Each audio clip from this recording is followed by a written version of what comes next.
Salut les amis, donc aujourd'hui on se retrouve au potager, on est le dimanche 28 mars 2021 et on se retrouve pour faire aujourd'hui une butte permaculture auto-fertile et autosuffisante en eau. Donc en fait une butte auto-fertile c'est quoi? C'est donc une butte comme son nom l'indique qui peut faire à peu près 70 même 1 mètre de haut si on a beaucoup de matière organique.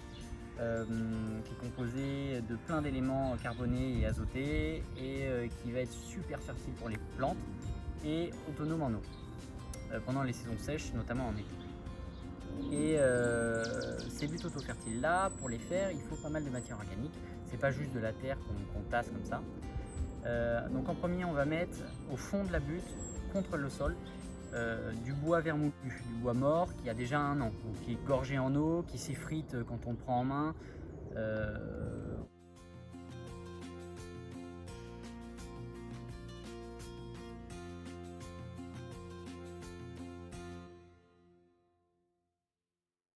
Donc moi j'ai récupéré ça chez une voisine qui avait un ster de bois qui était complètement mort et qu'elle n'aurait pas pu récupérer pour le brûler, donc du coup je l'ai récupéré, ça débarrasse et moi ça me fait plaisir. Donc ça va être la première couche, ça va être la couche qui va permettre de faire effet éponge, qui va permettre de garder l'eau, de garder l'humidité et les plantes vont pouvoir se servir pendant la saison de sèche pour avoir leur quantité d'eau suffisante. Bon, bien sûr, il faudra quand même continuer à arroser une fois à deux par mois, ça suffira amplement. Et on peut aussi arroser quand on plante, parce que le plant il a des petites racines, il n'est pas encore bien enfoncé, il n'est pas bien ancré dans son biotope, donc il faudra l'arroser au début et après ce sera bon, il sera tranquille. Donc par-dessus cette couche de carbone, du coup, ce bois vermoulu, on va mettre de l'azote. On entasse azote, carbone, c'est très important. Par-dessus cette couche de carbone, on met de l'azote. L'azote, ça peut être de l'herbe, donc de la tonte, du crottin de cheval, du compost, enfin tout ce qui est un peu vert, juteux, ce sera de l'azote. Donc on met ça par-dessus le carbone, on fait attention à bien boucher les trous qu'il y a entre les rondins parce que c'est pas complètement homogène, ça fait pas une pâte. Donc il y a des trous et il faut éviter l'air dans le sol parce que sinon toute la biodiversité ne va pas pouvoir se créer. Parce que toute la biodiversité qui vit sans air dans le sol, si elle a de l'herbe, elle ne se développera pas parce qu'elle ne se développe pas avec de l'herbe. Ensuite, par-dessus cette couche d'azote, donc qui est de la tonte, machin, on on doit mettre une couche de carbone. Donc, moi, personnellement, la couche de carbone que je vais mettre, ce serait les copeaux de bois. Donc j'ai trouvé ça dans la forêt en face de chez moi. L'année dernière, ils ont coupé ils ont coupé des arbres, donc il y avait des gros copeaux de bois. J'ai attendu 1 an que ça se composte et là je vais pouvoir les utiliser. Donc ça fait une matière bien noire, bien terreuse, c'est parfait. Par-dessus cette couche de carbone, on va mettre encore de l'azote. Donc là, de l'azote, ça peut être des branchages. Par exemple, ça, un branchage encore un peu vert. Bon, là, il n'y a pas de feuilles, mais dans le sac, il y a des feuilles. Ça ferait une bonne couche d'azote. Donc ça fait un bon rapport. On peut mettre ça. On peut mettre encore du crottin de cheval. Bon, peut-être pas 2 couches de crottin de cheval, mais on essaie d'alterner dans les couches d'azote. Crottin de cheval, compost, herbe, branchage encore vert. Enfin, on essaye d'alterner, on ne met pas tout le temps la même chose, sinon ce ne sera pas très intéressant pour la plante. Il faut quand même de la diversité pour qu'elle puisse se développer. Par-dessus cette couche d'azote, si on veut s'arrêter là, ça fera une butte de 50-60 cm, pas plus. Mais si on peut aller encore plus haut, on remet encore une couche de carbone. Donc là, comme j'ai dit tout à l'heure, on fait pareil. Et on doit toujours terminer par une couche d'azote, c'est important, parce que les plantes, quand elles se développent, elles ont besoin en premier lieu d'azote. Donc toujours finir par une couche d'azote. Donc comme j'ai dit tout à l'heure les exemples, on essaye de diversifier. Bon, s'il y a 2 fois la même substance d'azote, c'est pas énormément grave, mais éviter de tout le temps mettre la même couche. Voilà, et par-dessus cette couche d'azote, on va mettre un petit peu de terre. Donc là, chez moi, il y avait un grand chêne qui a perdu toutes ses feuilles. Et ces feuilles se sont dégradées et ça a fait une sorte de terreau, donc je vais les récupérer. J'ai aussi des vieux sacs de terreau que je vais récupérer. La terre qu'on va récupérer, si elle est pauvre, c'est vraiment pas important parce qu'en fait toute la richesse sera en dessous. Donc cette terre là. Et ensuite, pour éviter que l'humidité s'en aille, on va pailler. Personnellement, moi je pense que je vais pailler avec des feuilles d'arbre. Je peux aussi pailler avec de la tonte, de la paille. Le paillage, après ça en permaculture, c'est connu. Et voilà, évitez au début de trop arroser parce que sinon ça va composter, ça va chauffer. Parce que nous en fait ce qu'on veut c'est planter tout de suite après avoir fait créer cette butte. Donc On va arroser un peu histoire que la plante puisse s'intégrer à la terre, mais pas trop arroser non plus parce que sinon ça va faire un compost et ce ne sera pas forcément bon. Si vous voulez être tranquille, vous pouvez attendre une dizaine de jours. Une dizaine de jours avant de planter, c'est un délai correct pour être sûr que le compost soit déjà fait. Bon bah on passe à la pratique.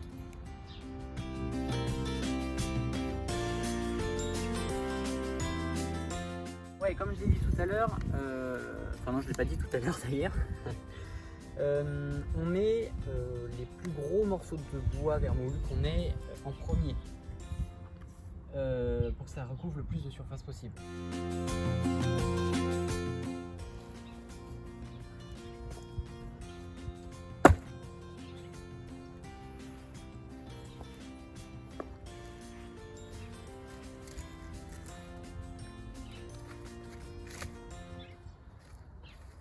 On continue à superposer les couches. Là c'est toujours du carbone, on met les couches les plus fines au-dessus et les plus grosses en dessous.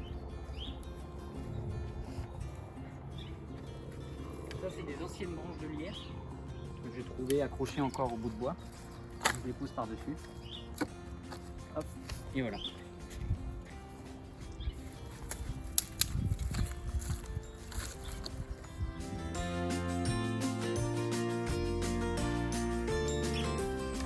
Donc là, on a préparé l'azote. Bon, c'est pas très agréable parce que ça fait un petit peu de temps que c'est là-dedans, donc ça pue un peu. On va faire avec.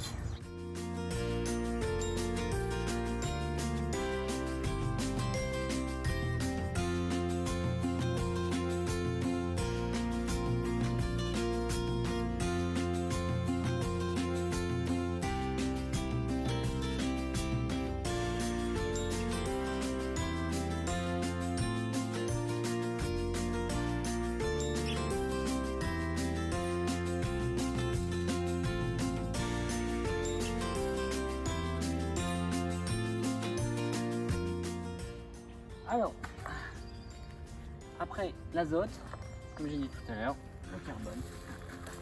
Hop.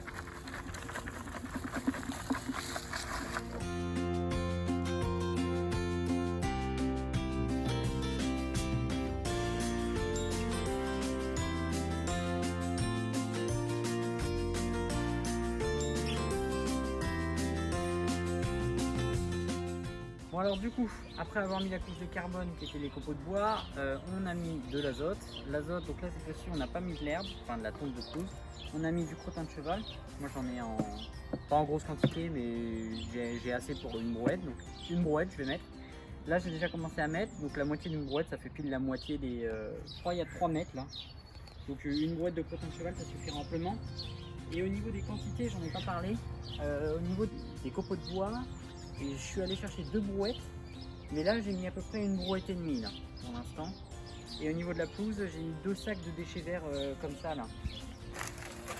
Je sais pas si vous avez ça aussi dans vos villes, mais c'est 2 sacs complets au niveau de la tonte de pelouse. Et les bouts de bois, bon ça après vous voyez en fonction de la longueur que vous voulez faire, mais généralement on arrive bien à doser au niveau du bois vermoulu. Parce qu'on a déjà la longueur du bois, on a juste à additionner. Donc du coup là, comme vous pouvez le voir, on a mis la couche d'azote, du coton de cheval. On a mis à peu près 5-6 cm, pas plus, hein, après ça devient trop. Et maintenant on va mettre de la terre. Donc la terre, moi j'ai pris du terreau. Mais vu que bon, ça m'embête un petit peu de payer un sac de terreau, du coup je mets la moitié d'un sac de terreau et je vais le mélanger avec les copeaux de bois qui sont là.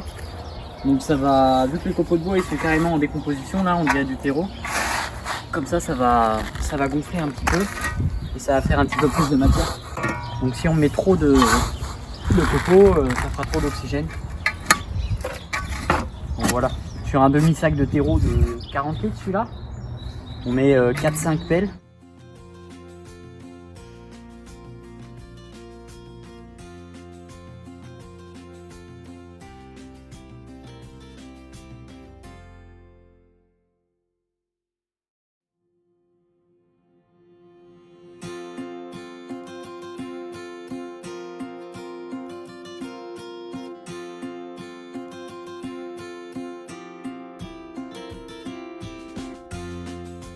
Bon, alors voilà, là on a fini de mettre la terre, comme vous pouvez voir, ça fait vraiment joli. Bon, faut que je mette des rondins, le bois, le long pour pouvoir maintenir la terre dans la butte, parce que sinon ça va s'étaler sur les rangées, enfin sur les allées. Et tout de suite, vu que c'est l'objectif qu'on va avoir, c'est planter maintenant, tout de suite. Donc j'ai déplanté les oignons que j'avais avant sur le terrain, juste avant que je fasse la butte, parce que c'était un potager et je voulais sortir de ce sol, parce que si vous voyez, c'est de la glaise, hein, vous voyez, j'ai fait une belle forme, hein, mais ça pour potager là-dedans, c'est pas intéressant, il faut mettre des totes d'amendement, et nous ce qu'on veut c'est être productif tout de suite. Donc d'où la butte permacole. Donc on va commencer à planter. Donc ce qui est bien avec une butte, c'est qu'on peut planter plus que quand on est à plat. Parce que forcément quand on est à plat, on peut planter ce qui est à plat, mais si on est arrondi, ça fait un arc de cercle et il y a plus de surface. Ce qui est bien aussi dans une butte, c'est qu'il y a des microclimats. Il y a un côté qui sera à l'ombre, en fonction du soleil, hein, bien sûr. Il y a un côté qui sera à l'ombre, un autre en plein soleil, et un autre un peu plus sec. Parce qu'il y a des plantes qui ont besoin de moins d'eau et d'avoir moins les pieds dans l'eau. Par exemple en hiver, ail, oignon et échalote, ce qui est derrière moi, ça aime pas trop avoir les pieds dans l'eau. Après ça attrape la rouille et vraiment ça aime pas. Et justement celle-là, on s'est fait inonder cet hiver. Et je suis vraiment étonné que j'ai pas de maladie, quoi. Les feuilles sont bien. Donc j'ai vraiment eu de la chance. Là j'ai oignon, échalote là, et ail ici.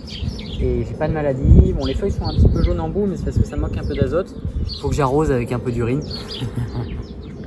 Bon, mais ça on verra dans une autre vidéo l'avancée du potager. Là pour l'instant on va s'occuper de la plantation de cet oignon là. Donc je décompacte un petit peu cette motte de terre. On peut voir les petites racines. Mais ça fait quand même 1 an hein, qu'ils sont en terre ces oignons, donc ils n'ont pas beaucoup grandi quand même. Hein.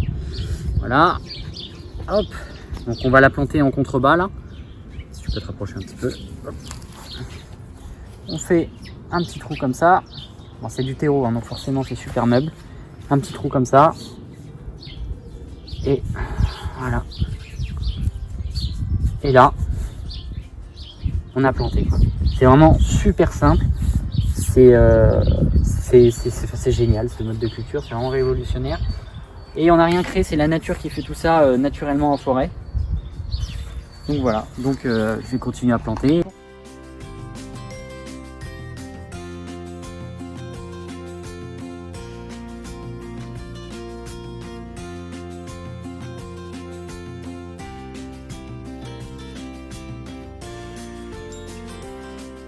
Et on va opter, on est allé chercher des feuilles de chêne dans la forêt. Là.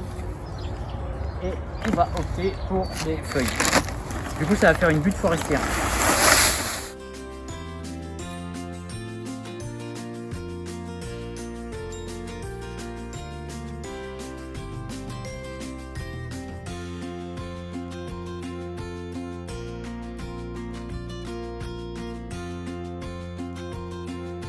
Je vais continuer à incorporer mes poireaux. Là. Tout ça, c'est des poireaux que j'avais déjà plantés et qui végétaient depuis 1 an.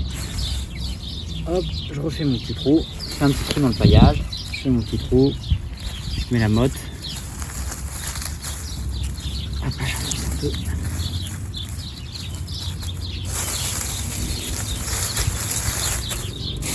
Et voilà. Et pour finir, on met un petit coup d'arrosage, pas d'énorme, hein, juste histoire que les plantes et les racines qui soient bien incrustées dans la terre.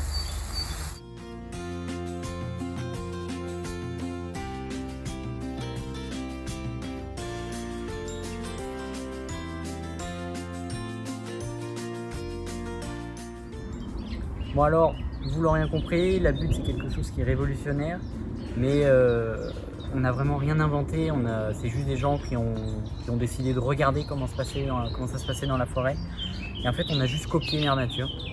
Et c'est quelque chose qui marche, quoi. Je sais que, bon, j'ai pas forcément fait le modèle de butte, mais j'ai fait le même modèle en forme de lasagne, qui est juste à côté.